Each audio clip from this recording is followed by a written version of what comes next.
I was about to sign my company over to my son. My DIL handed me a coffee with a smile. The maid accidentally bumped into me and whispered, "Don't drink, just trust me." I secretly swapped cups with my DIL. 5 minutes later, I'm glad to have you here. Follow my story until the end and comment the city you're watching from, so I can see how far my story has reached. My name is Evelyn Whitmore, and at 64 years old, I thought I had seen every kind of betrayal life could offer. I was wrong.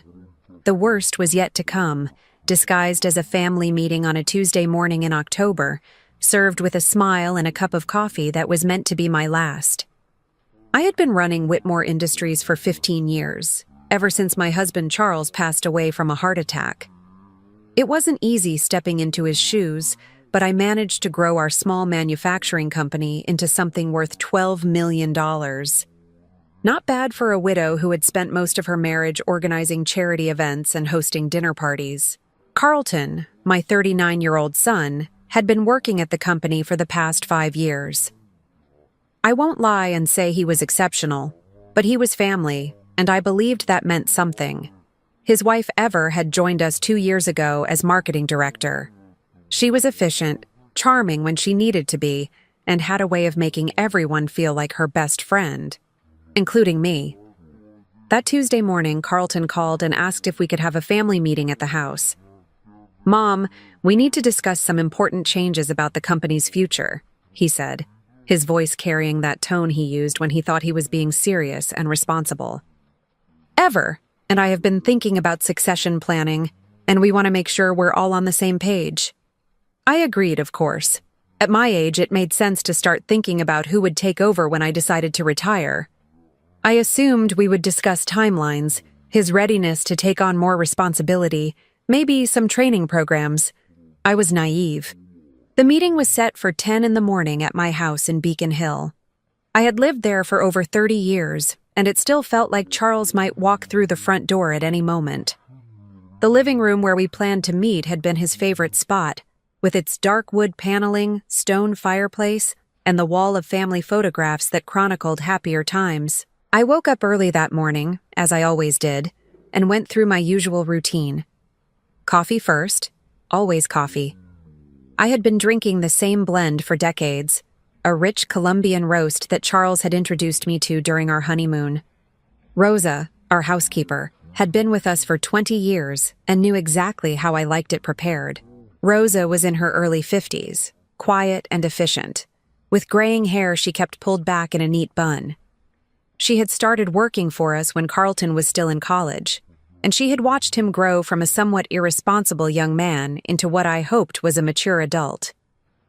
Though lately I had noticed she seemed nervous around him and Ever, always finding excuses to leave the room when they visited. As I waited for Carlton and Ever to arrive, I sat in the living room reviewing some quarterly reports. The company had been doing well, better than well, actually. We had landed 3 major contracts in the past 6 months, and our profit margins were the highest they had been in years. I felt proud of what we had built, what Charles and I had started together, and what I had managed to sustain and grow after his death. Carlton arrived first, at exactly 10 o'clock. Dressed in one of his expensive suits that I suspected cost more than Rosa made in a month. He had always been particular about his appearance, inheriting his father's tall frame and dark hair, though without Charles's warmth in his eyes. "Good morning, Mom," he said, kissing my cheek in that perfunctory way that had replaced the genuine affection of his childhood. "Ever should be here any minute. She stopped to pick up those pastries you like from the bakery downtown." "That was thoughtful of her," I replied, though I wondered why she felt the need to bring food to a business meeting. We weren't planning a social gathering. Ever arrived 15 minutes later, looking as polished as always in a cream-colored blazer and navy skirt, her blonde hair styled in perfect waves. She carried a small white box tied with ribbon and an insulated coffee carrier with 3 cups. "Evelyn, darling," she said, setting the items down on the coffee table and giving me a hug that felt just a little too tight and lasted just a little too long. "I brought some fresh coffee from that new place on Newberry Street. I know how much you love trying new blends." I found it odd that she would bring outside coffee when she knew Rosa had already prepared my usual morning pot, but I smiled and thanked her.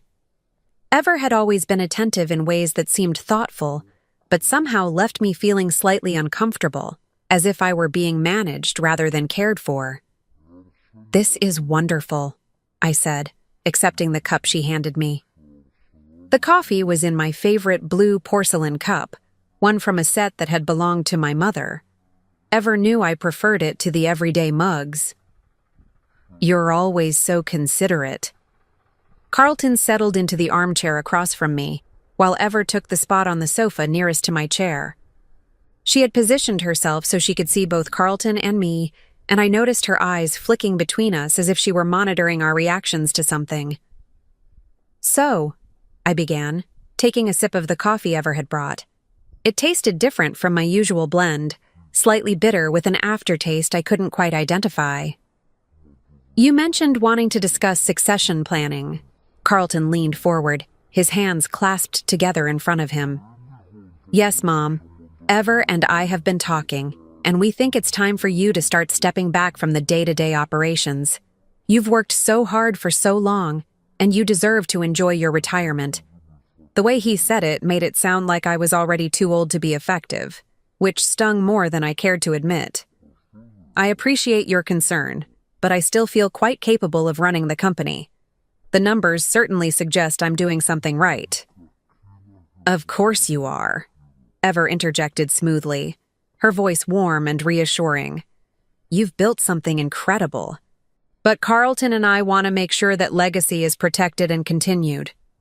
We've been developing some ideas for expansion, new markets we could explore." As she spoke, I noticed Rosa moving around in the background, dusting furniture that didn't need dusting, straightening pictures that were already straight. She seemed agitated, more restless than usual. Our eyes met briefly, and I saw something in her expression that looked almost like fear. "What kind of expansion?" I asked, taking another sip of the coffee. The bitter taste was becoming more pronounced, and I wondered if they had chosen a particularly strong roast. Carlton began outlining their plans, speaking quickly and enthusiastically about international markets and manufacturing partnerships. As he talked, I felt a strange warmth spreading through my chest, and my head began to feel slightly light. I attributed it to the strength of the coffee and tried to focus on what he was saying. Ever was watching me intently, and when our eyes met, she smiled that perfect smile she always wore. But there was something behind it, something I had never noticed before. It wasn't warmth or affection. It was anticipation. "The thing is, Mom," Carlton continued, "we would need you to sign some paperwork today to get the process started. Transfer of authority forms, updated partnership agreements, that sort of thing." He reached into his leather briefcase and pulled out a thick stack of documents. "I know it seems like a lot, but our lawyers have reviewed everything. It's really just a formality to begin the transition." I reached for the papers, but my hand felt strangely heavy. The warmth in my chest was spreading, and I was starting to feel dizzy. "I think I need to review these more carefully before signing anything," I said, my voice sounding distant to my own ears. "Of course," Ever said quickly, standing up. "But maybe you should finish your coffee first. You look a little pale." That's when Rosa appeared beside my chair, carrying a tray of clean silverware that she clearly didn't need to be handling at that moment. As she leaned over to set the tray on the side table, she stumbled, catching herself against my arm. The movement caused my coffee cup to tip, and the remaining liquid spilled across my lap and onto the floor. "Oh no, Mrs. Whitmore, I'm so sorry," Rosa exclaimed, her voice carrying more emotion than a simple accident warranted. As she knelt to clean up the spill, she looked directly into my eyes and whispered, so quietly that only I could hear, "Don't drink any more of that. Just trust me." The urgency in her voice sent a chill through me that had nothing to do with the spilled coffee. In 20 years, Rosa had never been anything but calm and professional. The fear in her eyes was real, and it made my blood run cold. "Rosa, how could you be so clumsy?" Ever snapped, her perfect composure cracking for just a moment. "That was a complete set. You know how much Mrs. Whitmore values those cups." "It's quite all right," I said, my mind racing despite the strange lethargy that was settling over my body. Rosa's warning had triggered every instinct I had learned in decades of business dealing with people who didn't always have my best interests at heart. Accidents happen. Ever immediately moved to pour coffee from her own cup into mine. "Here, let me share mine with you. You've barely had any, and you know how you get when you don't have your morning coffee." But as she lifted her cup to pour, Rosa stumbled again, this time bumping directly into Ever's arm. Ever's coffee splashed everywhere, drenching the legal documents Carlton had spread on the table. "Rosa!" Carlton shouted, jumping to his feet. "What the hell is wrong with you today?" "I'm so sorry, Mr. Carlton," Rosa stammered. But as she looked at me, I saw something different in her expression. Relief.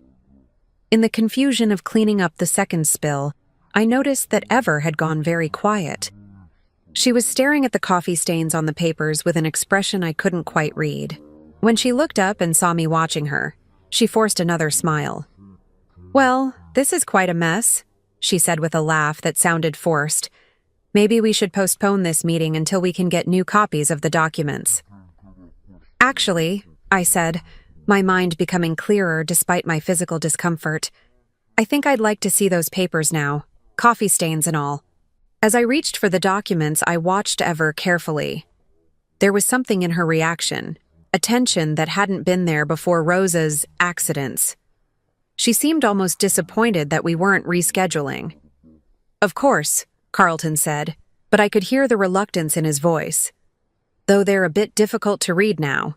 As I began to scan the documents, my vision blurring slightly from whatever was making me feel so strange, I noticed that Rosa was still in the room, pretending to organize items on the bookshelf, but clearly listening to every word. Then, Ever reached for the coffee pot to refill her cup, and something extraordinary happened. Her hand was shaking so badly that she could barely hold it steady. This was a woman who never showed even the slightest sign of nervousness, who could handle high-pressure business meetings without breaking a sweat. "Ever, are you feeling all right?" I asked, genuinely concerned despite my growing suspicions. "Oh, I'm fine," she said quickly, setting the pot down without pouring any coffee. "Just a little tired." But as I watched her, I noticed that her face was becoming flushed, and she seemed to be having trouble focusing her eyes. She sat down heavily on the sofa, one hand pressed to her forehead. "I think I might need to lie down for a moment," she said, her voice sounding weak and distant. Carlton immediately moved to her side, all concern and attention. "Honey, what's wrong? Should I call a doctor?" Ever tried to stand, but her legs wouldn't support her. She collapsed back onto the sofa, her skin now pale and damp with perspiration.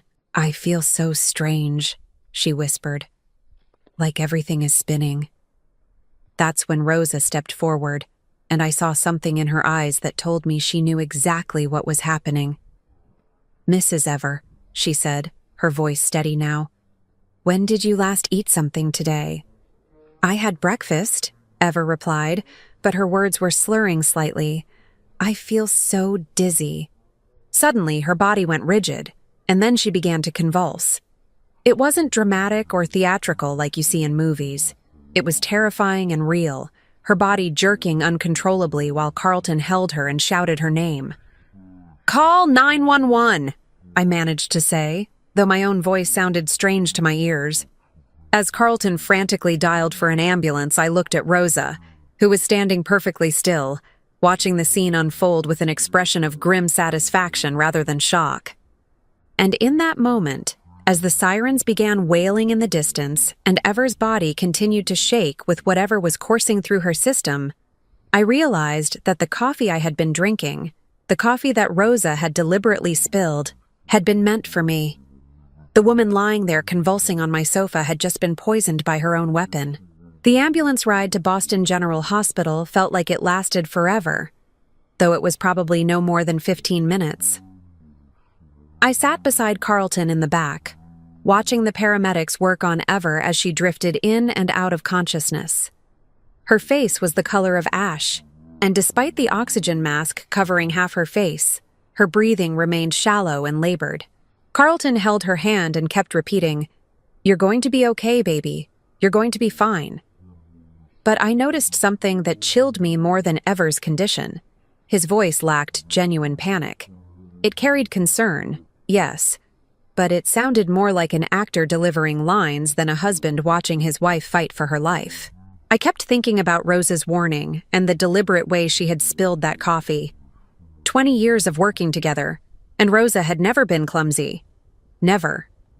She dusted priceless antiques, handled delicate china, and moved through our house with the precision of someone who understood the value of everything she touched. At the hospital, Ever was rushed into the emergency room while Carlton and I were directed to a waiting area that smelled of disinfectant and fear. The fluorescent lights were too bright, casting everything in harsh shadows that made Carlton's face look gaunt and strange. "I should call her parents," Carlton said, pacing back and forth across the small space. "They'll want to know what happened." "What are you going to tell them?" I asked, watching his reaction carefully. He stopped pacing and turned to look at me. "The truth, that she collapsed at home and we don't know why." But that wasn't the complete truth, was it? The complete truth was that Ever had collapsed after drinking coffee that was supposed to be mine. Coffee that Rosa had deliberately prevented me from finishing. The complete truth was that my son's wife might be dying from poison that had been intended for me. A doctor appeared about an hour later. A tired-looking woman in her 40s with kind eyes and grave expression. "Are you the family of Ever Whitmore?"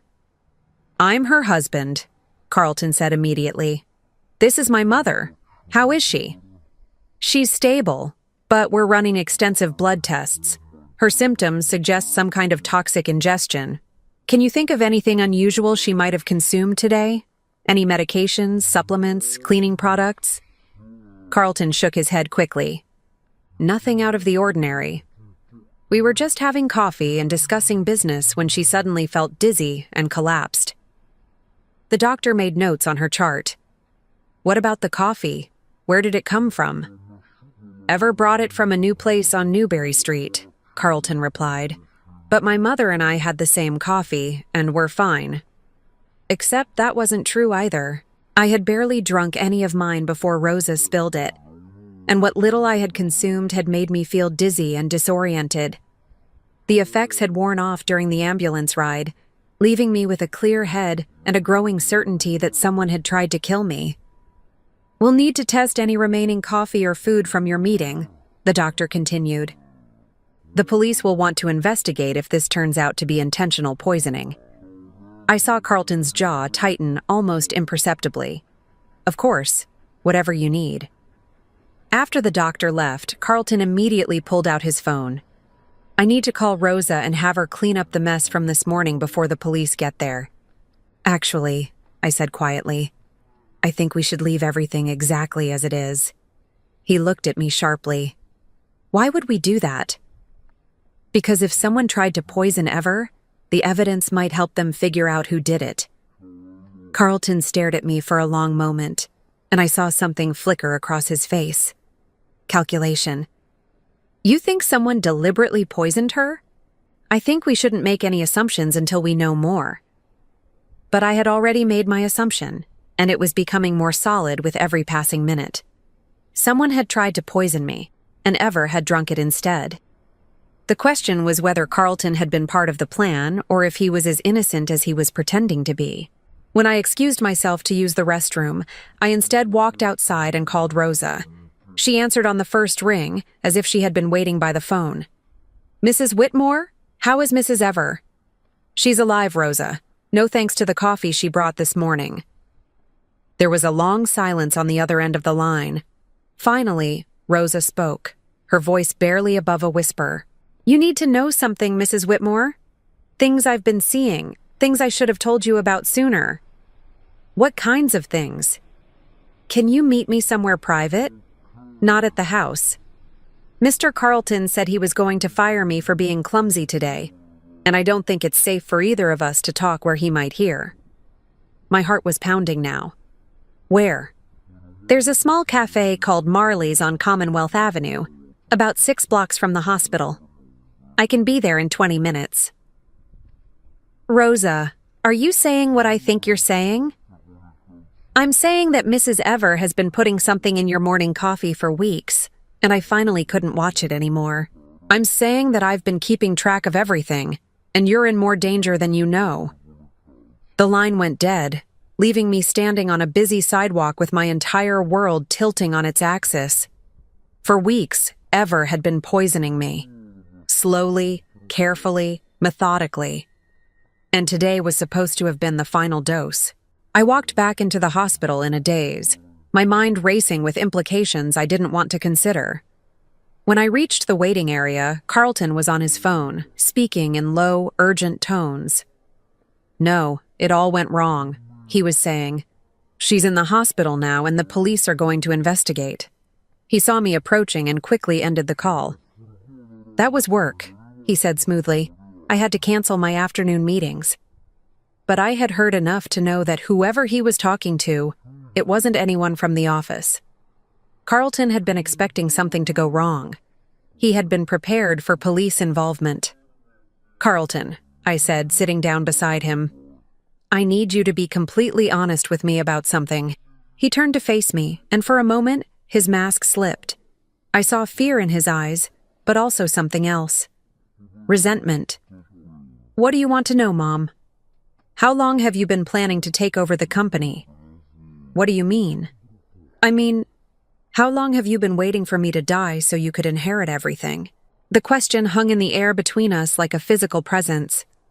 Carlton's face went through several expressions in quick succession: shock, hurt, anger, and finally, something that looked almost like relief. I would never want anything to happen to you, Mom. You know that. But he had answered too quickly, and his voice carried that same artificial quality I had noticed in the ambulance. It was the voice of someone who had rehearsed this conversation. I'm going to step outside for some air, I said, standing up. Will you call me if there's any news about Ever? Of course. As I walked away, I heard him make another phone call. I couldn't make out the words, but the tone was urgent, almost panicked. 20 minutes later, I was sitting across from Rosa in a small, dimly lit cafe that smelled of cinnamon and old coffee. Rosa looked older than her 52 years, her face drawn with worry and what looked like guilt. I should have told you sooner, she said without preamble, but I wasn't sure at first, and then I was afraid you wouldn't believe me. Tell me now. Rosa pulled a small notebook from her purse and placed it on the table between us. I started writing things down about 3 months ago, when I first noticed Mrs. Ever doing something strange. She opened the notebook to reveal pages of neat handwriting, dates and times, and detailed observations. Every morning, you drink your coffee in the living room while you read the newspaper, Rosa continued. For 20 years, I've prepared that coffee the same way, in the same cup, and brought it to you on the same tray. But 3 months ago, Mrs. Ever started arriving early on the mornings when you had business meetings. I remembered those early visits. Ever would arrive before 9, claiming she wanted to help prepare for whatever meeting we had scheduled. She would often take over the coffee service, insisting that Rosa had enough to do. At first, I thought she was just being helpful, Rosa continued, flipping through the pages. But then I noticed that you started feeling sick on those mornings. Dizzy, nauseous, weak. You said it was just stress from work, but it only happened when Mrs. Ever had handled your coffee. She showed me a page covered with dates and symptoms. 3 months of careful observation, recorded in Rosa's precise handwriting. So, I started watching her more closely. One morning about 6 weeks ago, I pretended to be busy in the pantry, but I could see into the kitchen through the service window. Mrs. Ever had a small vial of clear liquid, and she put several drops into your coffee before stirring it. My stomach turned. 6 weeks of systematic poisoning. Why didn't you tell me then? Because I was afraid, Rosa admitted, tears starting to form in her eyes. Mr. Carlton had already threatened to fire me twice for asking too many questions about the business. He said I was getting too nosy for a housekeeper. I was afraid that if I accused his wife of poisoning you without proof, he would not only fire me, but make sure I could never work anywhere else. So you started keeping records. I started keeping records, and I started taking pictures. She pulled out her phone and showed me a series of photos. Ever in the kitchen, reaching into her purse. Ever standing over my coffee cup with something in her hand. Ever stirring the cup with an expression of cold concentration. This morning, Rosa continued, I saw her put more drops than usual into your coffee. Much more.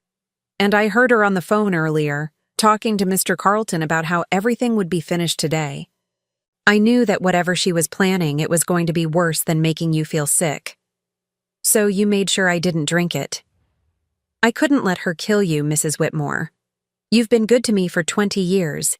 You helped me when my daughter was sick. You paid for her surgery when I couldn't afford it. You treated me like family when my own family was thousands of miles away. I reached across the table and took Rosa's hand. You saved my life. But Mrs. Ever is alive, and she's going to face the consequences of what she tried to do to me. Rosa squeezed my hand. There's more, Mrs. Whitmore. Things I found out about Mr. Carlton. She flipped to another section of her notebook. He's been meeting with lawyers about changing your will. He's taken out life insurance policies on you that you don't know about. And he's been moving money from the business accounts into accounts that only he can access. The betrayal cut deeper than I had expected. Carlton wasn't just waiting for me to die naturally. He had been actively planning my murder while stealing from the company that would eventually be his inheritance anyway. How much money has he moved? Rosa consulted her notes. From what I could see on the papers he left in the study, at least $200,000 over the past 6 months. Maybe more. $200,000. Enough to hire professional help, to cover up evidence, to buy silence. Enough to fund a systematic murder plot. Rosa, I need you to do something for me. I need you to gather all of your evidence and take it directly to the police. Don't go home first. Don't call anyone. Just go straight to the station. What about you? I'm going back to the hospital to wait for the test results. If they confirm that Ever was poisoned, it's going to create a lot of questions that Carlton won't be able to answer. As we stood to leave, Rosa grabbed my arm. Mrs. Whitmore, please be careful. If Mr. Carlton realizes that you know what they were planning. He won't hurt me in a hospital full of witnesses. But Rosa, after you talk to the police, don't go home. Stay somewhere safe until this is resolved. I walked back to Boston General with my mind clearer than it had been in months. The dizziness and confusion I had been experiencing weren't symptoms of aging or stress. They were symptoms of gradual arsenic poisoning, designed to weaken me before the final, fatal dose. When I returned to the waiting area, Carlton was sitting exactly where I had left him, but now he was accompanied by a man in an expensive suit who looked like a lawyer. Mom, this is David Richardson, Carlton said, standing when he saw me. He's our family attorney.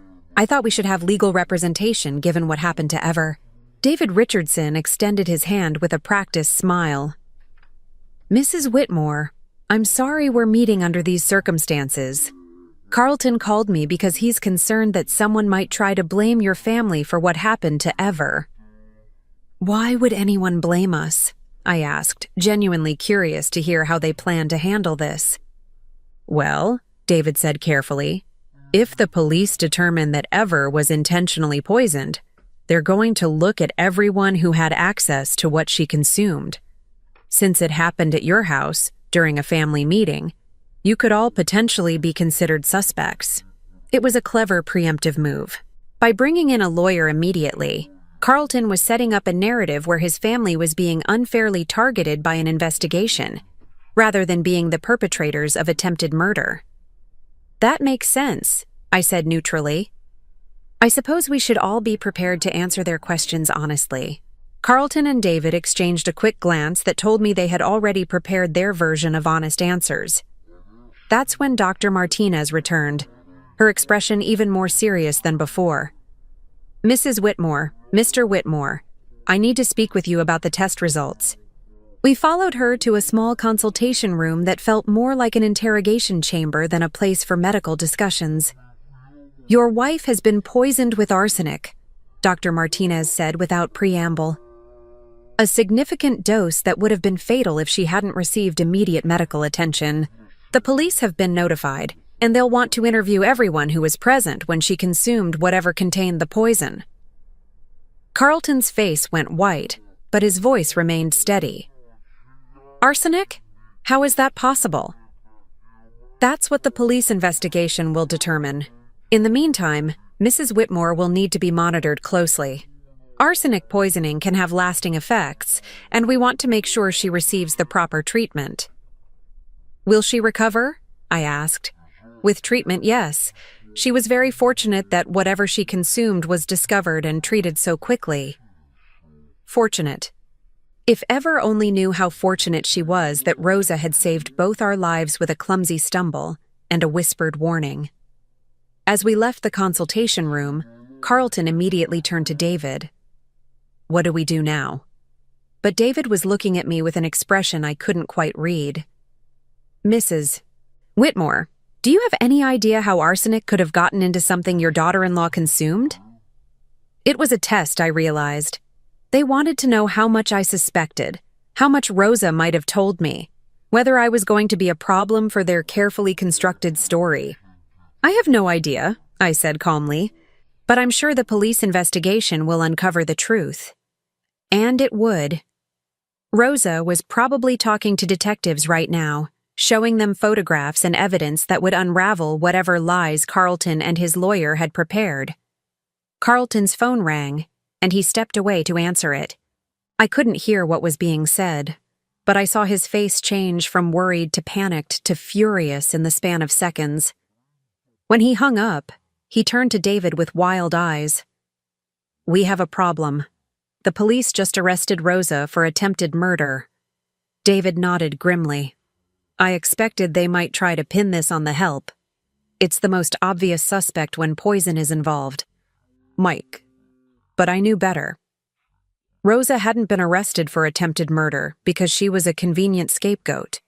She had been arrested because Carlton had found out that she had talked to the police, and he was trying to eliminate the only witness who could prove whatever and he had been planning. The difference was, Rosa had been smart enough to make copies of everything, and soon, very soon, Carlton was going to realize that his perfect murder plot had turned into the evidence that would destroy him. The police station felt like stepping into another world, one where the comfortable lies I had been living with for months were stripped away under harsh fluorescent lights. Detective Sarah Chen was a woman in her 40s with sharp eyes and the kind of patience that came from years of listening to people lie to her face. I had driven there directly from the hospital, leaving Carlton with his lawyer to handle whatever damage control they thought necessary. What they didn't know was that I had already spoken to Rosa's public defender and arranged for my own attorney to represent her. If my son thought he could frame the woman who had saved my life, he was about to learn how wrong he could be.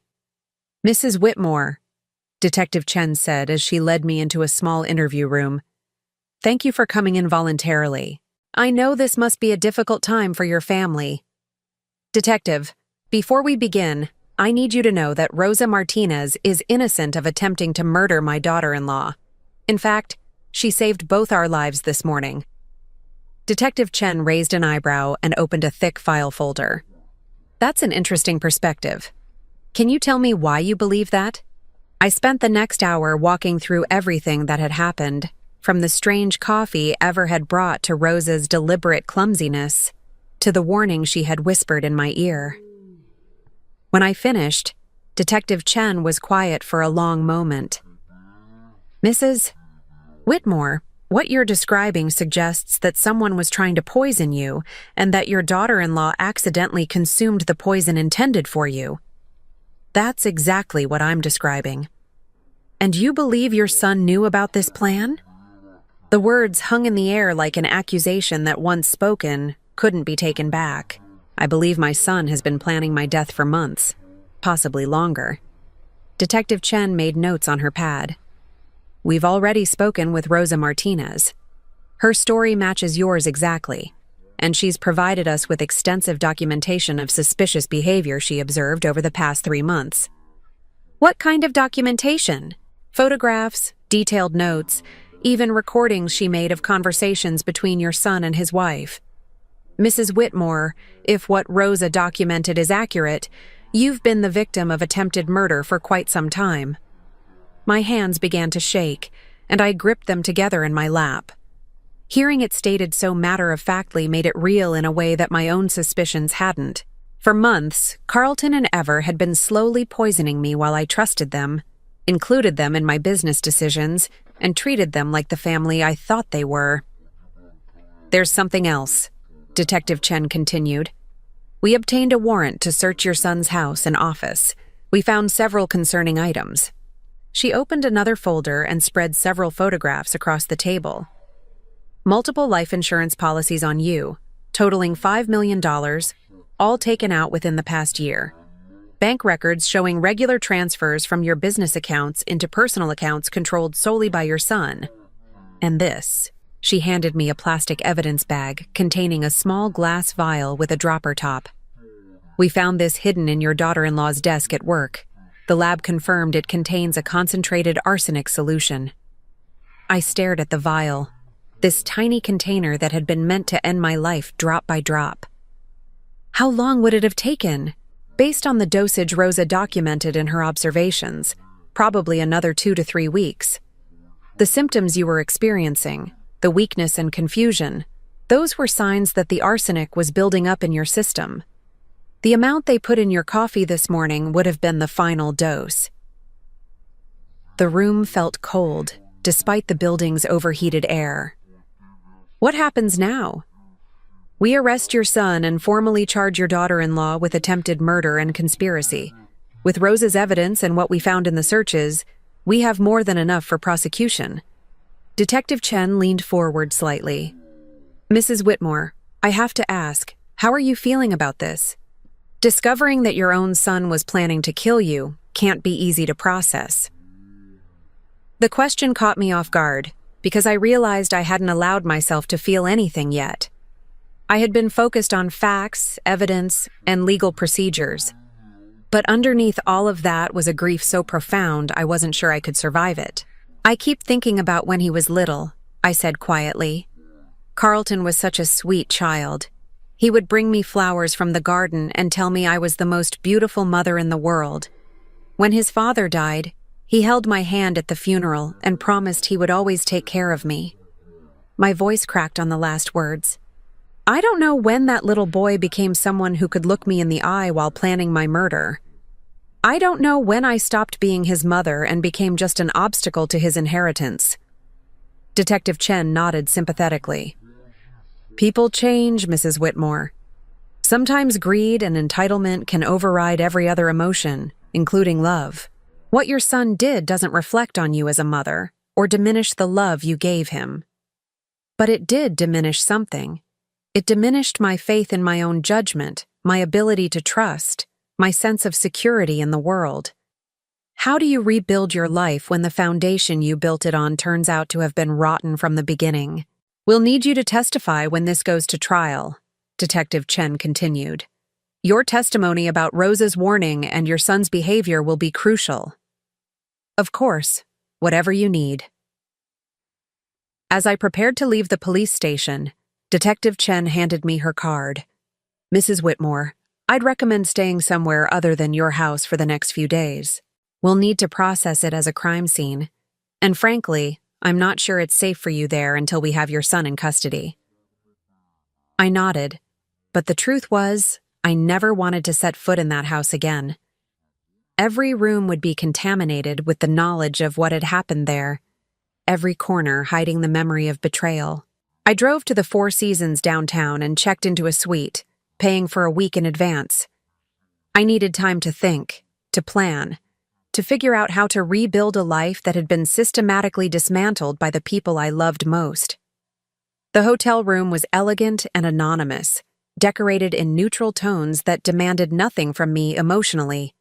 I ordered room service and sat by the window looking out at the city below, watching people go about their normal lives while mine fell apart and reformed into something entirely different. My phone rang constantly throughout the evening. Carlton's number appeared over and over again, but I didn't answer. I wasn't ready to hear his voice, to listen to whatever explanations or justifications he might offer. There could be no explanation that would make this acceptable, no justification that would restore my trust in him. Finally, around 9 o'clock, I answered one of his calls. "Mom, thank God." Carlton's voice was frantic, high-pitched with panic. "Where are you?" "The police came to the house with a warrant. They're searching everything, taking papers, asking neighbors about Ever and me." "I'm somewhere safe." "Mom, this is all a terrible misunderstanding. That crazy woman Rosa has filled your head with lies. Ever would never hurt you. We love you." Carlton stopped talking. The firmness in my voice seemed to surprise him. For a moment, there was silence on the line. "I know what you did," I said quietly. "I know about the life insurance policies, the money you stole from the company, the arsenic Ever was putting in my coffee. I know all of it." Another silence, longer this time. When Carlton spoke again, his voice had changed completely. Gone was the frantic son pleading for understanding. What remained was cold and calculating. "You can't prove anything, Mom. It's your word against ours, and Ever is the one in the hospital. If anyone looks guilty here, it's you." "Is that really how you want to play this? You want to accuse your own mother of trying to poison your wife?" "I want to protect my family from false accusations. Rosa was fired for theft last year. Did you know that? She has every reason to want revenge against us." But I knew that was a lie. Rosa had never been fired, never been accused of theft. Carlton was making up stories as he went along, trying to muddy the waters enough to create reasonable doubt. "Carlton, I've already spoken to the police. I've told them everything." "Then you've made a terrible mistake, Mom, a mistake that's going to destroy this family." "This family was destroyed the moment you and Ever decided I was worth more to you dead than alive." I hung up before he could respond, but the phone rang again immediately. This time, I turned it off completely. The next morning, I woke to a knock at my hotel room door. Through the peephole, I saw Detective Chen holding a newspaper. "I thought you should see this before you hear about it from someone else," she said, handing me the Boston Herald. The headline read, "Local businessman arrested in wife poisoning plot." Below it was a photograph of Carlton being led away in handcuffs, his face a mask of rage and humiliation. "We arrested him at his house around 6 this morning," Detective Chen explained. "He's been charged with conspiracy to commit murder, attempted murder, embezzlement, and insurance fraud." "What about Ever?" "She's still in the hospital, but she's been formally charged as well. Her lawyer is already talking about a plea deal." I set the newspaper down without reading the article. Seeing Carlton's picture on the front page, seeing him reduced to a criminal defendant, should have felt like vindication. Instead, it felt like the final death of something I hadn't even realized I was still hoping for. "Mrs. Whitmore, there's something else. Rosa Martinez was released this morning. All charges against her have been dropped, and the district attorney's office has issued a public apology for her arrest." "Is she all right?" "She's shaken up, but she's tough. She wanted me to give you this." Detective Chen handed me a sealed envelope with my name written in Rosa's careful handwriting. Inside was a short note. "Mrs. Whitmore, I am so sorry for everything you are going through. You have always been kind to me, and I am grateful I could protect you when you needed it. I will understand if you don't want me to work for you anymore after all this. But please know that you have my loyalty always. Rosa." I folded the note carefully and put it in my purse. In 20 years, Rosa had never asked for anything except the chance to do her job well and provide for her family. She had risked everything to save my life, and I was going to make sure she knew how much that meant to me. Detective Chen, what happens next? There will be a grand jury hearing, then a trial. With the evidence we have, the district attorney is confident of conviction on all charges. Your son is looking at potentially 25 years to life, depending on whether he accepts a plea deal. 25 years to life. Carlton would be in his 60s when he got out of prison, if he got out at all. The little boy who used to bring me dandelions from the garden would spend the rest of his youth behind bars. Mrs. Whitmore, I know this is difficult, but you should also know that your son has hired one of the best defense attorneys in the state. Jonathan Blackwood doesn't take cases unless he thinks he can win them. What are you saying? I'm saying that Carlton isn't going down without a fight. Blackwood is going to argue that Ever was the mastermind, that your son was manipulated by his wife into going along with her plan. He's going to paint Carlton as another victim. The idea that Carlton would try to blame everything on Ever while she lay in a hospital bed recovering from poison that was meant for me was so reprehensible that it took my breath away. Can he do that? Can he really claim he was just following his wife's lead? He can try. Whether a jury believes him is another matter. That's why your testimony is so crucial. You knew Carlton his entire life. You can speak to his character, his relationship with money, his feelings about the business succession. As Detective Chen prepared to leave, she handed me another card. This is for a victim's advocate. She can help you navigate the legal process and connect you with counseling services if you need them. After she left, I sat in my hotel room holding the card and trying to process the reality that I was now officially a victim. Not just of attempted murder, but of a betrayal so complete that it redefined every relationship I had ever trusted. I thought about Rosa's note and realized that she had given me something precious, proof that loyalty and love still existed in the world. She had risked her job, her safety, and her freedom to protect someone who had been kind to her. In a world where my own son had tried to kill me for money, Rosa had been willing to sacrifice everything just to save my life. The phone rang, startling me out of my thoughts. It was a number I didn't recognize, but I answered anyway. Mrs. Whitmore, this is Jonathan Blackwood, Carlton's attorney. I was hoping we could meet and discuss this situation before it gets out of hand. Mr. Blackwood, I'm not sure what there is to discuss. Your client tried to murder me. Mrs. Whitmore, I understand you're upset, but I think you've been given some inaccurate information about my client's involvement in what happened to your daughter-in-law. Carlton loves you very much, and he's devastated that you believe he could be capable of something like this. The smooth confidence in his voice made me want to hang up, but I forced myself to listen. What I'm proposing is a conversation. Just you, me, and Carlton. A chance for you to hear his side of the story before you make any final decisions about testifying against him. Mr. Blackwood, your client has already had several chances to tell me his side of the story. Every time he chose to lie to me. Family relationships are complicated, Mrs. Whitmore. Sometimes people make poor choices when they're desperate or scared. That doesn't make them murderers.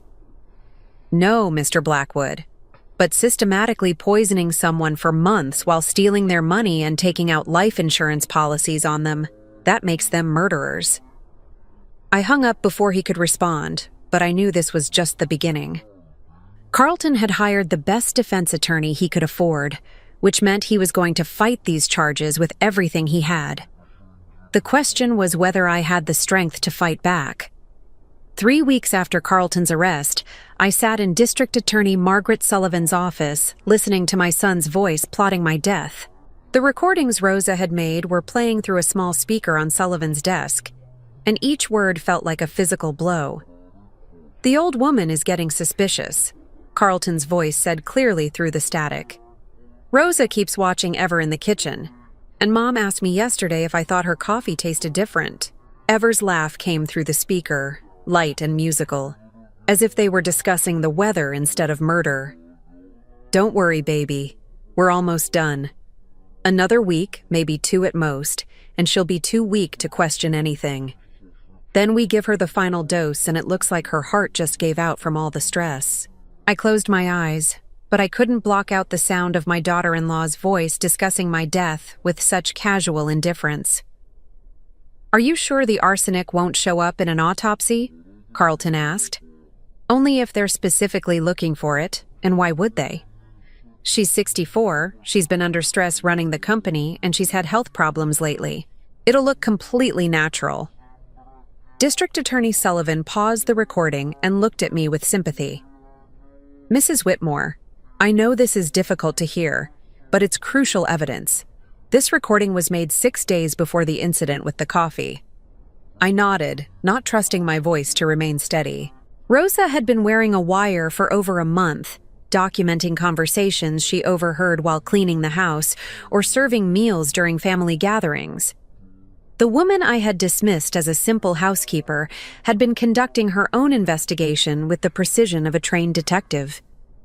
"There's more," Sullivan said gently. "Rosa recorded a total of 8 conversations between Carlton and Ever discussing the poisoning.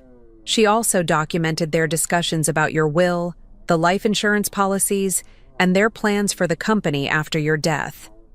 She started another recording, this one from 2 weeks before the coffee incident. "I can't wait to get rid of that stupid old woman." Ever's voice was sharp with irritation. "Do you know she questioned me today about the quarterly reports? Like I would steal from the company." "Which is funny," Carlton replied, "considering we've already moved over $300,000 out of the operating accounts." $300,000. More than Rosa had initially calculated. They had been systematically looting my company while slowly killing me. "Once she's gone, we can streamline everything," Carlton continued. "Fire half the staff, move operations overseas, sell off the real estate. That business is worth more in pieces than it is as a going concern." "And Rosa goes first thing," Ever added. "I hate the way she looks at me like she knows something. Plus, she's too expensive for what she does." "Rosa saved my life," I said quietly to Sullivan, "and they were planning to fire her the moment I was dead." Sullivan nodded. "Mrs. Whitmore, what you need to understand is that Carlton and Ever weren't just planning to kill you. They were planning to dismantle everything you built. Your employees would have lost their jobs, your business relationships would have been destroyed, and your charitable commitments would have been abandoned." She played another recording, this one from just 3 days before the incident. "I'm getting tired of waiting." Ever's voice was petulant, like a child denied a toy. "Can't we just give her a bigger dose and get this over with?" "We have to be careful," Carlton replied. "If we move too fast, it might raise suspicions. Besides, I'm enjoying watching her get weaker. She used to be so controlling, always telling me how to run things. Now she can barely make it through a board meeting without getting dizzy." The cruelty in his voice was worse than the criminal intent. This wasn't just about money or inheritance. Carlton had genuinely enjoyed watching me suffer. "I keep thinking about the will reading," Ever continued. "When that lawyer reads out that everything goes to you, and there's nothing for Rosa, nothing for any of those employees who think they're so loyal, I wish I could see their faces." "Don't worry, baby. We'll have plenty of time to enjoy it. 40 years of marriage, maybe 50. We'll be rich for the rest of our lives." Sullivan stopped the recording. "Mrs. Whitmore, there's something else you need to know about this last conversation. Rosa wasn't the only person who heard it." I looked up sharply. "What do you mean?" "Your security system at home includes audio recording in the main living areas. We obtained a warrant for those recordings, and we found that several of the conversations Rosa documented were also captured by your home security system." I had no idea the system recorded audio. Most people don't. The installer probably mentioned it when it was set up, but it's not something homeowners typically think about. However, it means we have independent verification of Rosa's recordings. Carlton's defense team can't claim she fabricated the evidence. Sullivan pulled out another folder. "There's also this. We found a detailed timeline in Ever's handwriting, documenting the progression of your poisoning and the expected timeline for your death." She handed me a photocopy of a handwritten document. In Ever's neat script, I saw a medical chart tracking my declining health over 3 months. Week 1-2, fatigue, mild nausea. Week 3-4, increased weakness, digestive issues. Week 5-6, confusion, dizziness, weight loss. The document continued for 12 weeks, ending with final dose, cardiac event expected within 24 to 48 hours. She was tracking my symptoms like a laboratory experiment, I said, my voice barely above a whisper. Mrs. Whitmore, Ever has a background in chemistry. She worked for a pharmaceutical company before she married your son. She knew exactly what she was doing, and she documented it because she wanted to perfect the method for potential future use. The implications of that statement hit me like a physical blow. Future use? We believe that if this had succeeded, Carlton and Ever might have targeted other elderly family members or business associates. Ever's computer contained research on several other people in your social circle, including their health histories and financial situations. The scope of their planning was breathtaking in its callousness. This wasn't a crime of passion or desperation. It was the methodical work of people who had discovered they enjoyed causing suffering and wanted to perfect their technique. There's one more recording I need you to hear, Sullivan said. This one was made the morning of the incident, before Rosa intervened. She started the final audio file, and I heard Carlton and Ever in what sounded like a final planning session. You're sure about the dosage? Carlton asked. Absolutely. I calculated it based on her current level of toxicity. This amount will cause cardiac arrest within 2 hours. And you're sure it won't be traceable? By the time anyone thinks to test for arsenic, it'll be metabolized enough to look like natural causes. The coroner will see an elderly woman with recent health problems who died of heart failure. Case closed. What about Rosa? What about her? She's just the help. Fire her the next day, give her some story about downsizing. She'll be too busy looking for another job to ask questions. I love you, Ever. I love how smart you are, how you think of everything. I love you too, baby. After today, we'll never have to worry about money again. We'll never have to pretend to care about your boring mother and her precious little company. The recording ended, and the office fell silent except for the hum of the air conditioning. I sat there staring at the speaker, trying to process the fact that my son had just told his wife he loved her for planning to murder me. Mrs. Whitmore, Sullivan said gently, I want you to know that with this evidence, we have an ironclad case. Even the best defense attorney in the country won't be able to explain away 8 recordings and written documentation of a murder plot. What kind of sentence are they looking at? With the premeditation evident in these recordings, the financial crimes, and the systematic nature of the poisoning, we're seeking life without the possibility of parole for both Carlton and Ever. Life without parole. My son would die in prison, and part of me felt like that was exactly what he deserved. But another part, the part that remembered the little boy who used to climb into my bed during thunderstorms, felt like something inside me was dying too. There's something else, Sullivan continued.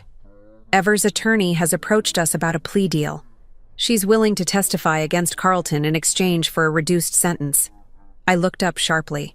What kind of reduced sentence? 25 years instead of life. She would be eligible for parole when she's 58. And what would she testify about?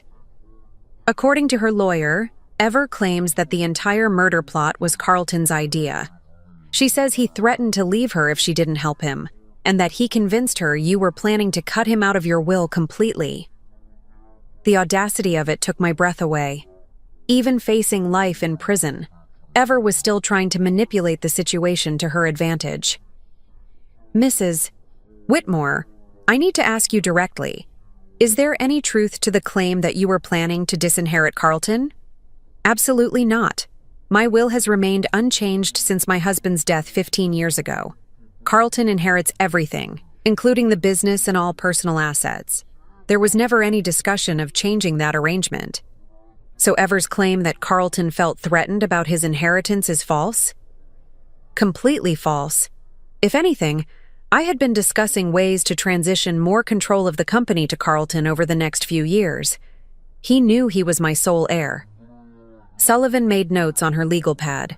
That's what we expected, but we needed to hear it from you directly. Ever's plea offer is contingent on her testimony being credible, but if she's lying about Carlton's motivation, her deal falls apart. Are you going to accept her offer? That depends partly on you. As the victim, your input is important to our decision. However, I should tell you that even without Ever's testimony, we have enough evidence to convict both of them. I thought about the woman who had smiled at me while poisoning my coffee, who had tracked my declining health like a scientist documenting an experiment, who had laughed about my impending death with my own son. I don't want her to get a reduced sentence, I said firmly. Ever was not a victim of Carlton's manipulation. She was an equal partner in attempted murder, and she should face the full consequences of that choice. Sullivan nodded. I'll inform her attorney that the plea offer is rejected. As I prepared to leave the district attorney's office, Sullivan handed me one final document. This is a victim impact statement form. When this goes to trial, you'll have the opportunity to address the court and explain how these crimes have affected your life. I took the form, thinking about what I would say to a room full of strangers about the betrayal that had nearly cost me everything. How do you explain the feeling of discovering that your own child values your money more than your life? How do you articulate the loss of faith in every relationship you've ever trusted? That evening, I sat in my hotel room with Rosa, who had come to update me on the status of the house and the business. She looked older than her 52 years, worn down by the stress of the past few weeks, and the knowledge that she had been living in the middle of a murder plot. Mrs. Whitmore, Rosa said quietly, I need to tell you something. When I was recording Mr. Carlton and Mrs. Ever, I heard them talk about other things too. Things about you. What kind of things? Rosa hesitated, clearly uncomfortable with what she was about to share. They used to make fun of you. They would laugh about how easy it was to fool you, how you believed everything they told you about caring for you and wanting to help with the business. My chest tightened, but I forced myself to listen. Mr. Carlton used to do impressions of you, the way you talk in business meetings, the way you worry about the employees. Mrs. Ever would laugh and say you were pathetic, that you were so desperate for their love that you would believe anything. The cruelty of it was almost worse than the murder plot. They hadn't just wanted me dead. They had actively despised me while pretending to love me. Rosa, why didn't you tell me this sooner? Because I thought it would hurt you too much. And because I was afraid that if you knew how much they hated you, you might not fight back when the time came. But she was wrong about that. Knowing the depth of their contempt didn't make me want to give up. It made me want to fight even harder. Mrs. Whitmore, Rosa continued, there's something else. The police asked me to keep working at the house while they finished their investigation. They wanted me to document anything else I found. Yesterday, I discovered something in Mr. Carlton's office. She reached into her purse and pulled out a photograph. It showed Carlton and Ever at what looked like an expensive restaurant, raising champagne glasses in a toast. They were both smiling broadly, looking happier than I had ever seen them. I found this in a frame on his desk, Rosa said. When I looked at the date stamp, it was taken the day after your last doctor's appointment, when you told them you were feeling weak and dizzy. They had been celebrating my deteriorating health. While I was worried about my symptoms and considering medical tests, Carlton and Ever had gone out for champagne to toast the success of their murder plot. Rosa, I said, studying the photograph, I want you to give this to Detective Chen. I want the jury to see exactly how Carlton and Ever felt about slowly killing me. She nodded and put the photograph back in her purse. Mrs. Whitmore, I need to ask you something. When this is all over, when the trial is finished and they're in prison, what are you going to do? It was a question I had been avoiding because I didn't know the answer.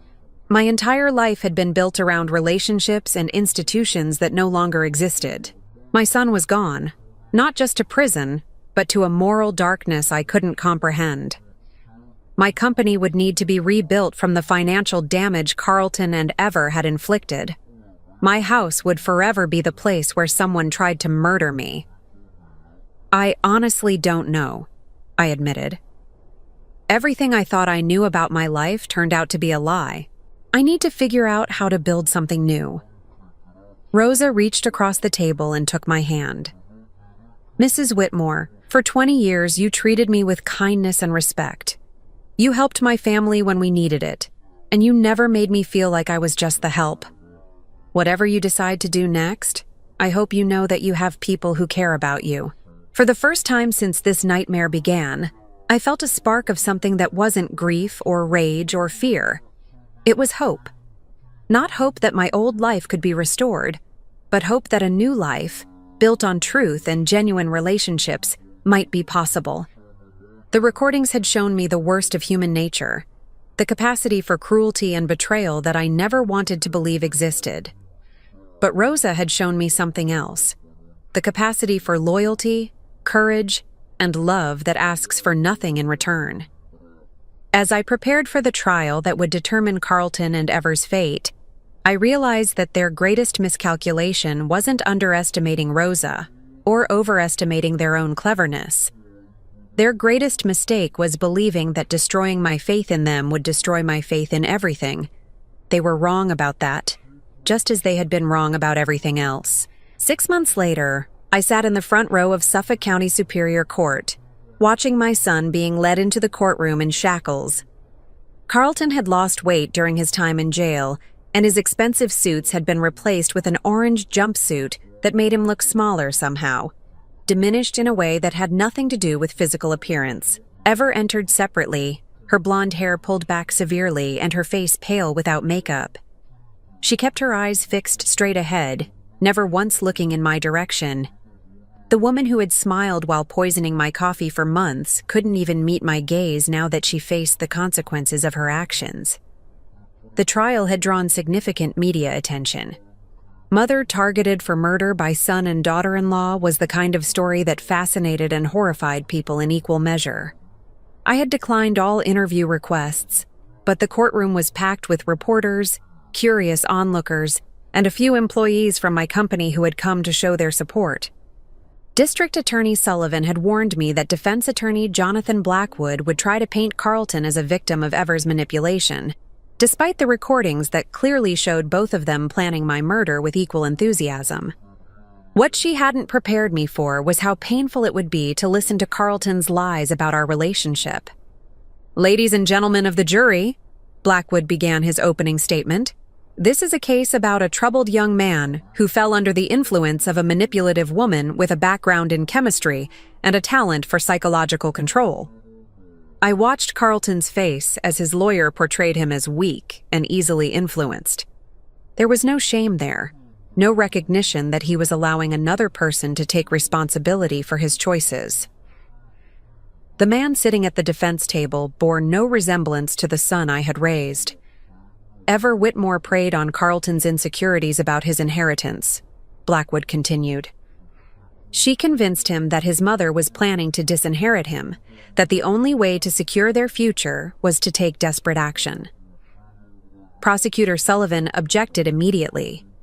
"Your Honor, there's no evidence that Mrs. Whitmore ever planned to change her will or disinherit the defendant." "Sustained," Judge Harrison ruled. "The jury will disregard that last statement," but I knew the damage was done. Blackwood was planting seeds of doubt about my relationship with Carlton, suggesting that I had somehow driven him to attempted murder through my own actions. The prosecution's case was methodical and devastating. Detective Chen testified about the evidence found in Carlton and Ever's home and offices. The medical examiner explained how arsenic poisoning works and how close I had come to death. Rosa took the stand and walked the jury through months of observations, her quiet dignity making her testimony even more powerful. When the recordings were played in court, the room fell completely silent. Hearing Carlton and Ever discuss my murder in their own voices, laughing about my suffering and planning their celebration of my death, created an atmosphere of shock that even Blackwood couldn't dispel. I love how smart you are, how you think of everything. Carlton's voice echoed through the courtroom as he praised Ever for calculating the fatal dose of arsenic. I watched the jury's faces as they listened. Several jurors looked physically sick. One woman in the front row was crying. Whatever sympathy Blackwood hoped to generate for Carlton was evaporating with each cruel word. The most damaging evidence came from Ever's own documentation. Prosecutor Sullivan displayed enlarged copies of Ever's handwritten timeline, showing the jury exactly how she had tracked my declining health week by week, planning my death like a scientific experiment. The defendant didn't just plan to kill Mrs. Whitmore, Sullivan told the jury. She enjoyed watching her suffer. She documented every symptom, every sign of weakness, as if she were conducting a research study on the best way to murder someone. When it came time for the defense to present their case, Blackwood called several character witnesses who testified about Carlton's good reputation before his marriage. His college roommate, a former business partner, even our family pastor spoke about the Carlton they had known. But their testimony felt hollow against the weight of the evidence. It didn't matter what kind of person Carlton had been before Ever, if he had become someone capable of slowly poisoning his own mother. Blackwood's strategy became clear when he called Dr. Patricia Vance, a psychiatrist who specialized in psychological manipulation and coercive control. In my professional opinion, Dr. Vance testified, Carlton Whitmore exhibits all the classic signs of someone who was psychologically manipulated by a skilled predator. Ever Whitmore used her knowledge of chemistry and psychology to create a situation where Carlton felt he had no choice but to participate in her plan. Prosecutor Sullivan's cross-examination was brutal. Dr. Vance, you've testified that Carlton was coerced into participating in this murder plot. Can you explain to the jury how someone could be coerced into stealing $300,000 from his mother's business accounts? Well, financial crimes often accompany other forms of abuse. Dr. Vance, have you listened to the recordings where Carlton expresses joy at watching his mother suffer? Where he tells Ever he loves how smart she is for planning the perfect murder. Victims of psychological manipulation often adopt the language and attitudes of their abusers as a survival mechanism. So when Carlton laughed about his mother's death and said he couldn't wait to inherit her money, he was really expressing trauma? Dr. Vance hesitated. It's possible. Even Blackwood looked uncomfortable with how his expert witness was being dismantled. The idea that Carlton was purely a victim of Ever's manipulation was impossible to maintain when confronted with his own words expressing genuine enthusiasm for my murder. The prosecution's rebuttal was devastating. Sullivan called Dr. Michael Torres, a forensic psychiatrist who had interviewed both Carlton and Ever. Both defendants show clear signs of antisocial personality disorder, Dr. Torres testified. They lack empathy, have a grandiose sense of entitlement, and show no genuine remorse for their actions. This wasn't a case of one person manipulating another. This was a partnership between two individuals who discovered they shared a willingness to commit murder for financial gain. When it came time for victim impact statements, I had debated whether to speak at all. What could I say that would adequately express the devastation of discovering that your own child wants you dead? How do you explain the feeling of having your entire life revealed as a lie? But as I walked to the podium and looked out at the crowded courtroom, I realized that my words weren't really for Carlton or Ever. They were for the jury, for the reporters who would write about this case, for anyone who might someday find themselves wondering if they could trust the people closest to them. My name is Evelyn Whitmore, I began, my voice steady despite the emotion threatening to overwhelm me. Carlton is my only child. For 39 years, I believed that meant something. I believed that no matter what happened in the world, we would always have each other. I paused, looking directly at Carlton for the first time since the trial began. He was staring at the table in front of him, unable or unwilling to meet my eyes. For months, Carlton and Ever slowly poisoned me while I trusted them completely. They stole from my business while I included them in important decisions. They took out life insurance policies on me while I planned for their future inheritance. They laughed about my suffering while I worried about my declining health. My voice grew stronger as I continued. But the worst part wasn't the physical poisoning. The worst part was the emotional poisoning.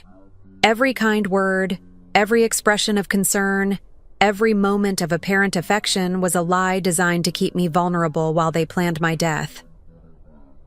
I saw several jurors wipe away tears, but I also saw Carlton finally look up at me.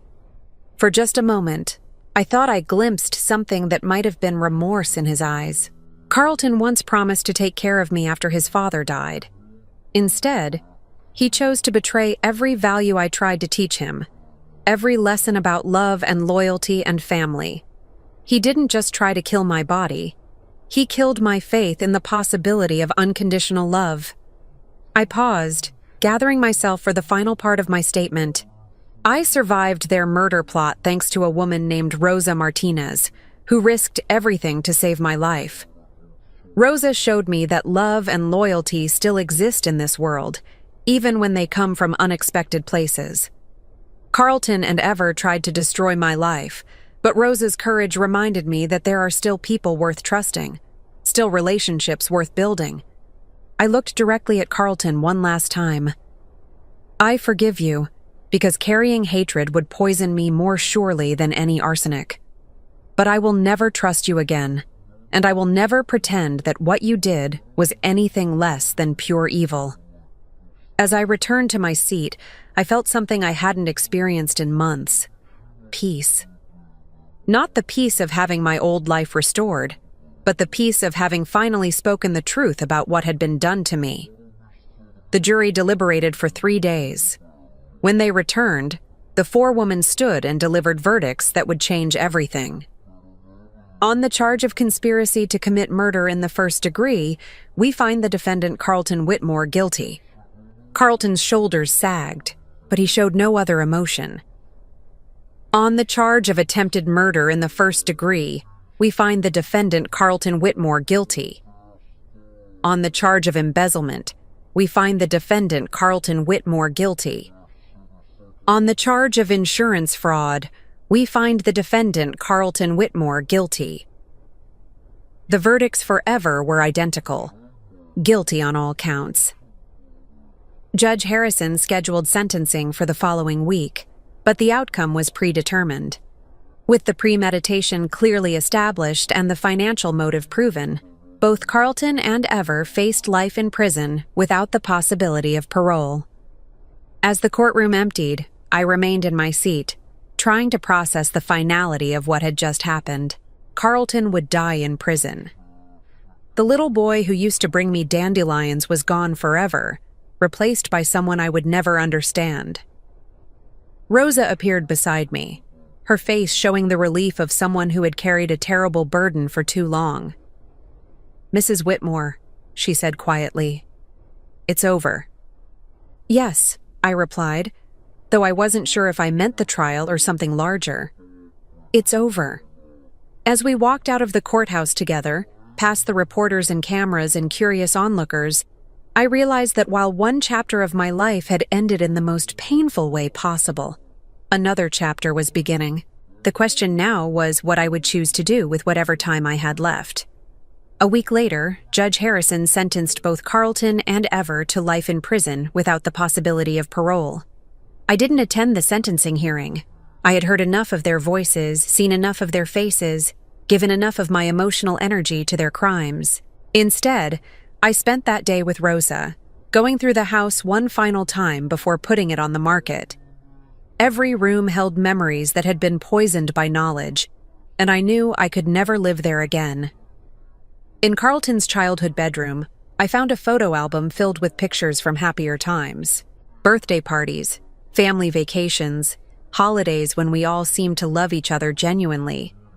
I stared at those images, trying to reconcile the smiling child in the photographs with the man who had been sentenced to die in prison. "Mrs. Whitmore," Rosa said from the doorway, "are you all right?" I closed the album and set it aside. I was just trying to figure out when it all went wrong, When Carlton stopped being the child I raised and became someone who could plan my murder. Maybe it doesn't matter when it happened, Rosa said gently. Maybe what matters is what you do now. She was right. I could spend the rest of my life trying to understand how love had turned to hatred, how family had become betrayal. Or I could choose to focus on the love and loyalty that still existed in the world, the kind of relationship Rosa had shown me was possible.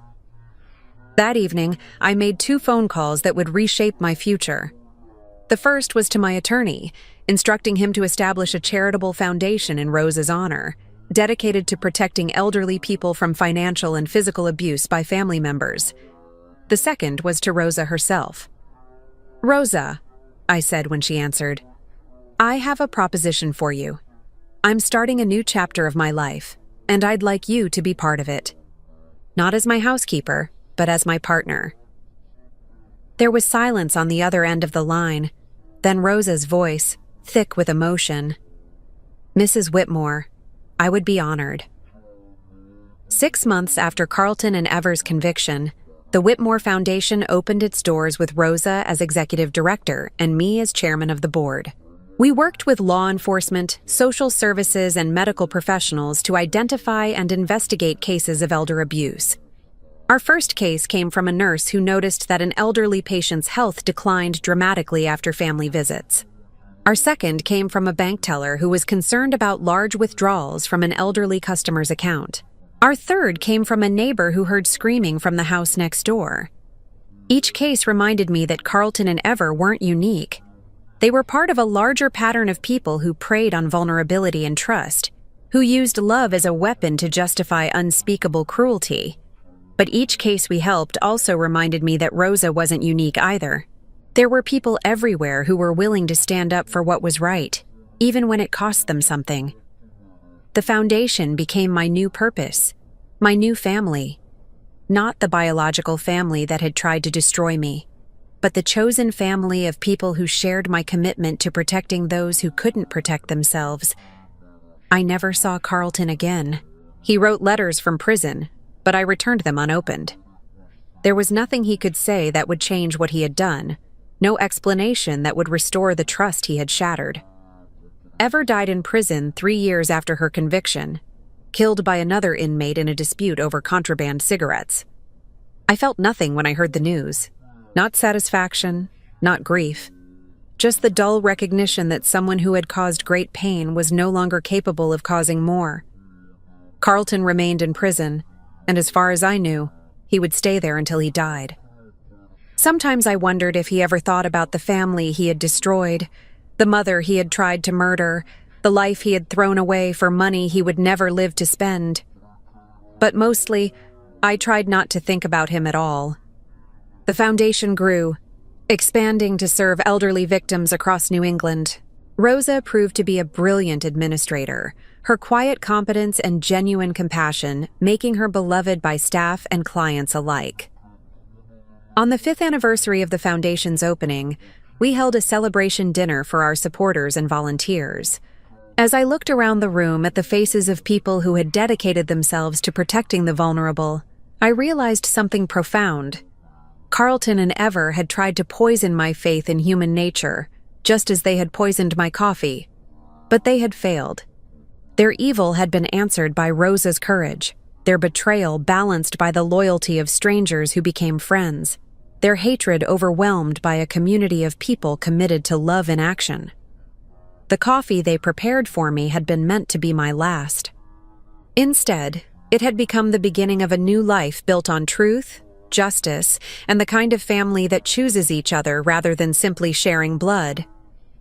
As I raised my glass to toast the work we were doing, I thought about the morning Rosa had whispered, "Don't drink, just trust me." She had saved more than my life that day. She had saved my faith in the possibility of goodness. And that, I realized, was worth more than any inheritance.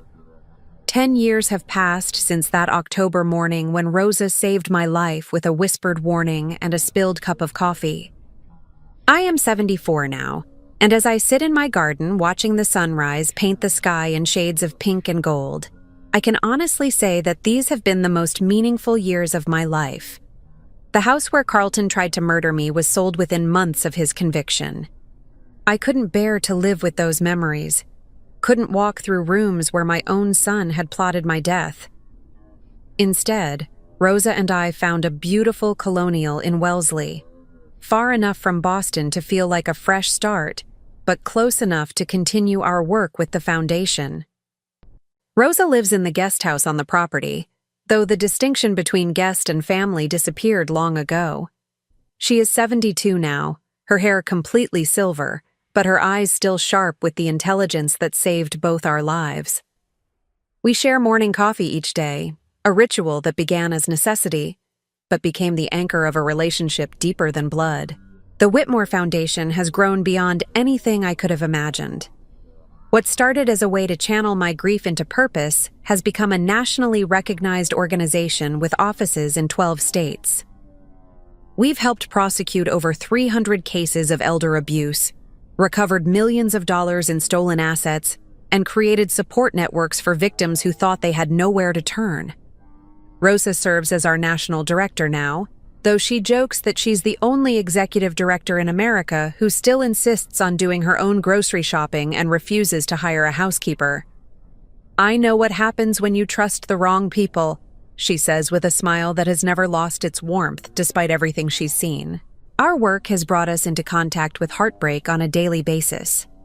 Adult children who drain their parents' bank accounts, caregivers who steal medications and sell them on the street, family members who isolate elderly relatives from friends and social services while systematically abusing them. But it has also shown us the incredible resilience of the human spirit. I've met 90-year-old women who started over after losing everything to family fraud. I've watched 80-year-old men testify against their own children with dignity and courage that humbled everyone in the courtroom. I've seen people who had every reason to become bitter and suspicious instead choose to remain open to love and connection. 3 years ago, we opened the Rosa Martinez Crisis Center, a residential facility for elderly victims of abuse who need safe housing while their cases are investigated. Rosa cried when we unveiled the sign bearing her name, insisting that she didn't deserve such recognition. "Rosa," I told her that day, "you saved my life when you had every reason to stay silent. You risked everything to protect someone who couldn't protect herself. If that doesn't deserve recognition, I don't know what does." The center has become a model for other cities, a place where victims can heal while receiving the legal and emotional support they need to rebuild their lives. Many of our residents are in their 70s and 80s, starting over after decades of abuse they never reported, because they couldn't bear the shame of admitting their own children were stealing from them. I spend 2 days a week at the center, leading support groups and helping new residents navigate the legal system. It's difficult work, listening to stories that mirror my own experience of betrayal and manipulation. But it's also healing work, finding meaning in suffering by using it to help others. Last month, we helped a 78-year-old woman named Margaret, whose son had been forging her signature on checks for over a year. When she discovered the theft and confronted him, he convinced her she was developing dementia and couldn't trust her own memory. She lived in confusion and self-doubt for months before a bank teller noticed irregularities and called our hotline. "I thought I was losing my mind," Margaret told me during her first week at the center. "My own son kept telling me I was imagining things, that I was paranoid. I started to believe him." "That's what abusers do," I replied, thinking of the way Carlton had dismissed my concerns about my health while he and Ever slowly poisoned me. "They make you doubt your own perceptions so you won't trust what you're seeing." Margaret's son was eventually prosecuted and sentenced to 5 years in prison. She recovered most of her stolen money and, more importantly, her faith in her own judgment. 6 months later, she became a volunteer at the center, helping other victims recognize the signs of financial abuse. "I want to make sure no one else goes through what I went through," she said. "I want them to know they're not crazy, they're not imagining things, and they're not alone." That phrase has become our unofficial motto, "You're not alone." Because isolation is the weapon that abusers use most effectively. They cut their victims off from friends, family members who might ask questions, professionals who might notice problems. They create a world where the victim has no one to turn to except the person who is hurting them. The foundation has also become personal in ways I never expected. Rosa and I have been invited to speak at conferences, to share our story with law enforcement officers, social workers, and medical professionals who might encounter elder abuse in their work. The first time I told our story to a room full of strangers, I was terrified. How do you explain that your own son tried to murder you without sounding like you're seeking pity? How do you describe the betrayal without making people uncomfortable about their own family relationships? But I learned that people need to hear these stories. They need to understand that elder abuse doesn't just happen in nursing homes or to people who have no family. It happens in beautiful houses in expensive neighborhoods. It's perpetrated by people with college degrees and professional careers. It's hidden behind smiles and expressions of concern. After one of our presentations, a nurse approached me with tears in her eyes. "Mrs. Whitmore," she said, "I've been worried about one of my patients for months. Her daughter brings her to appointments, but something about their interactions felt wrong. The patient seemed scared of her own daughter, but I couldn't put my finger on why. After hearing your story, I think I know what I'm seeing." That nurse's instincts led to an investigation that revealed the daughter had been stealing her mother's Social Security payments and threatening to put her in a nursing home if she told anyone. The mother was moved to safety, and the daughter was prosecuted. One presentation led to one nurse trusting her instincts, which led to one victim being saved. That's how change happens, one person at a time, one moment of courage building on another. The foundation has also brought unexpected relationships into my life. Dr. Sarah Chen, the detective who investigated Carlton's crimes, became a close friend and now serves on our board of directors. She retired from the police force 5 years ago and works with us full-time, training law enforcement officers to recognize and investigate elder abuse. "Your case changed how I approach these investigations," she told me recently. "Before, I might have assumed that family members were innocent until proven guilty. Now I know that sometimes the people who seem most concerned are the ones causing the harm." We've also developed relationships with prosecutors, judges, and victim advocates across the country. The network of people committed to protecting elderly victims has grown exponentially, and I'm proud that our foundation helped create connections between professionals who might otherwise work in isolation. But perhaps the most unexpected development has been my relationship with other family members who were never part of Carlton's world. Charles's sister Margaret reached out to me 5 years ago, saying she had been following the foundation's work and wanted to reconnect. "I lost touch with you after Charles died," she admitted over lunch at a restaurant near her home in Vermont. "I was dealing with my own grief, and Carlton seemed so protective of you. I assumed you wanted space to heal as a family." Margaret is 81 now, a retired teacher with grandchildren who adore her. She had no idea what Carlton and Ever were planning, no knowledge of the systematic abuse I endured. When she learned the truth, she was horrified and heartbroken. "I keep thinking about all those years we could have stayed in touch," she said. "If I had been around more, maybe I would have noticed something was wrong. Maybe I could have helped." "Margaret," I told her, "Carlton and Ever were experts at hiding what they were doing. They fooled me for months, and I was living with them. Please don't blame yourself for not seeing something they worked very hard to conceal." Margaret now volunteers with the foundation and has become one of my closest friends. She represents the family connection I thought I had lost forever, the continuation of my relationship with Charles through someone who loved him too. Her presence in my life has been healing in ways I didn't expect.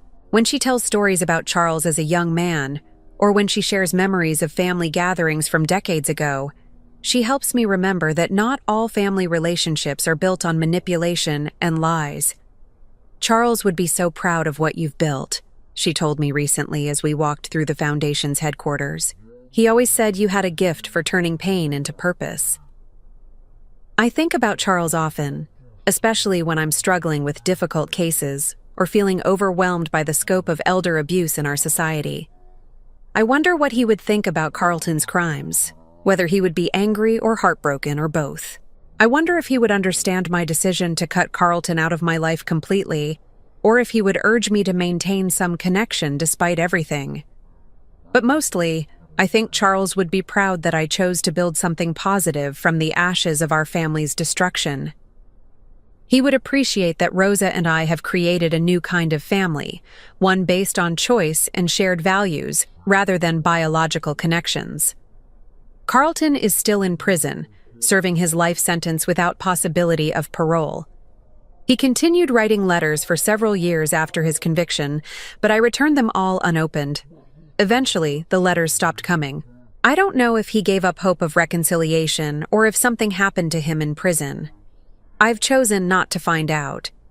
Sometimes people ask if I feel guilty about cutting off all contact with my only child.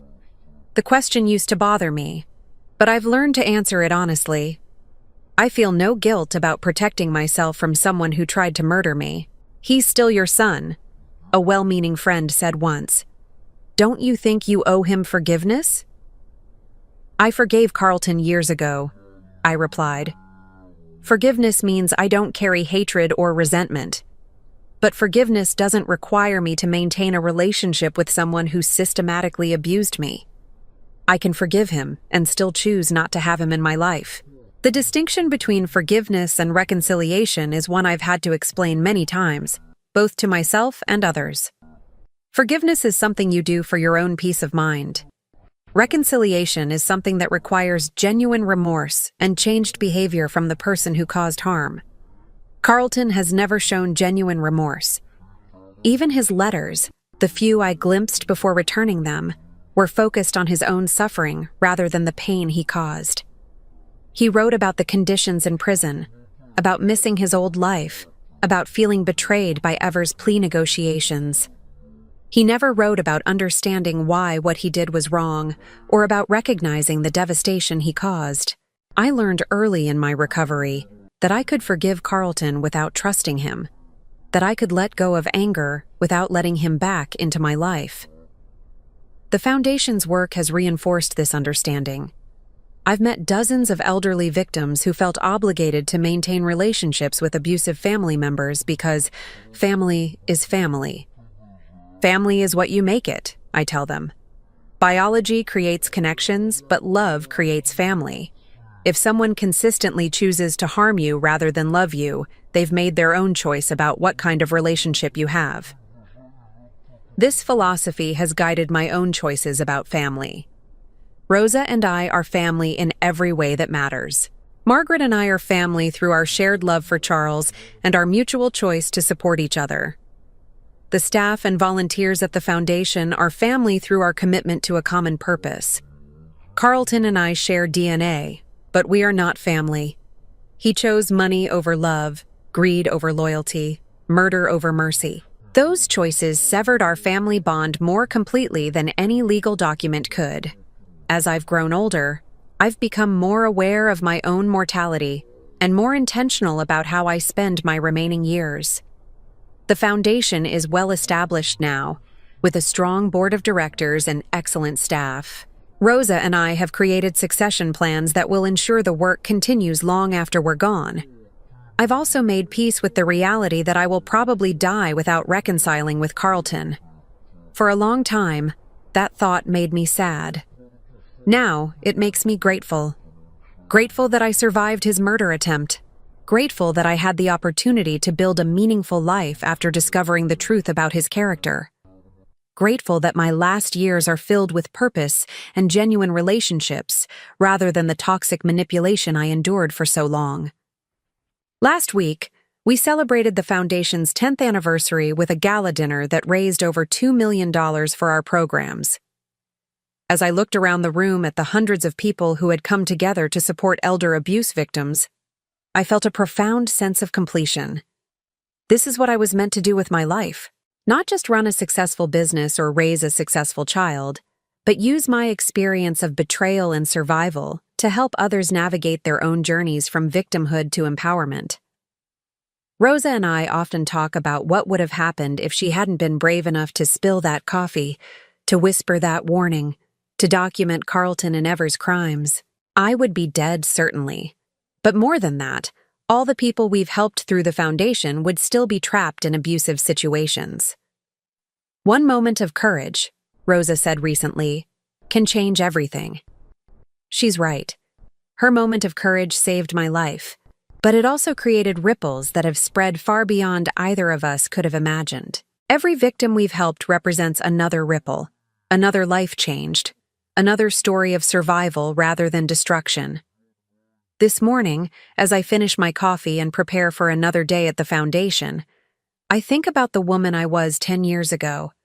Naive, trusting, desperate for family connection even when that connection was poisoning me. That woman couldn't have imagined the life I live now, the satisfaction of work that matters, the peace of relationships based on truth and choice rather than obligation and manipulation. Carlton tried to steal my life for money he would never live to enjoy. Instead, he gave me the gift of clarity about what really matters. Not blood relations or inherited wealth, but the courage to stand up for justice and the wisdom to recognize love when it appears in unexpected forms. The coffee that was meant to kill me became the catalyst for the most meaningful chapter of my life. Every morning when Rosa and I share our breakfast, every day when we help another victim find safety and justice, every moment when we choose love over hatred and hope over despair, I am drinking from a cup that represents survival, purpose, and the triumph of good people over evil intentions. At 74, I am more alive than I was at 64. At 74, I know who I can trust and why trust is worth the risk. At 74, I understand that family is not about blood or obligation, but about people who choose to protect and cherish each other. The sun is fully up now, painting my garden in brilliant morning light. Rosa will arrive soon for our daily coffee, and we'll spend another day working to make the world a little safer for people who deserve protection and love. I am Evelyn Whitmore, survivor of attempted murder, founder of a movement, and mother to a family I chose rather than inherited. This is not the life I planned, but it is exactly the life I was meant to live. And every day, with every cup of coffee shared in love rather than deception, I celebrate the simple miracle of being alive. Now I'm curious about you who listened to my story. What would you do if you were in my place? Have you ever been through something similar? Comment below. And meanwhile, I'm leaving on the final screen 2 other stories that are channel favorites, and they will definitely surprise you. Thank you for watching until here.